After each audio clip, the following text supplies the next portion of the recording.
Gaza facing man-made mass starvation, says whose Tedros. Gaza is suffering man-made mass starvation caused by a blockade on aid into the Palestinian enclave. World Health Organization Chief Tedros Adhanom Ghebreyesus said on Wednesday. He spoke following an appeal by more than 100 aid agencies warning of hunger in Gaza, while tons of food, clean water, and medical supplies sit untouched just outside the territory. I don't know what you would call it other than mass starvation, and it's man-made, and that's very clear, Tedros told a virtual press conference live-streamed from Geneva. This is because of the blockade. Gaza's food stocks have run out.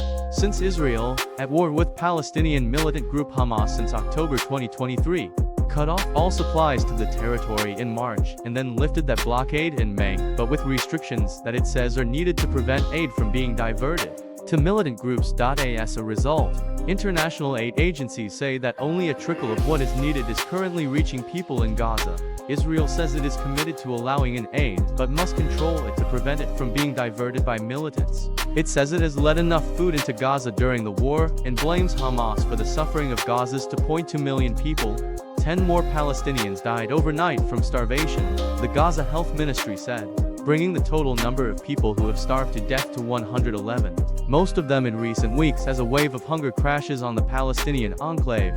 The WHO said the deadly surge in malnutrition has caused the deaths of at least 21 children reported to the agency in 2025, but stressed those figures are likely the tip of the iceberg. Centers for treating malnutrition are full without sufficient supplies for emergency feeding, the WHO added, as the hunger crisis has been compounded by the collapse of aid pipelines and restrictions on access.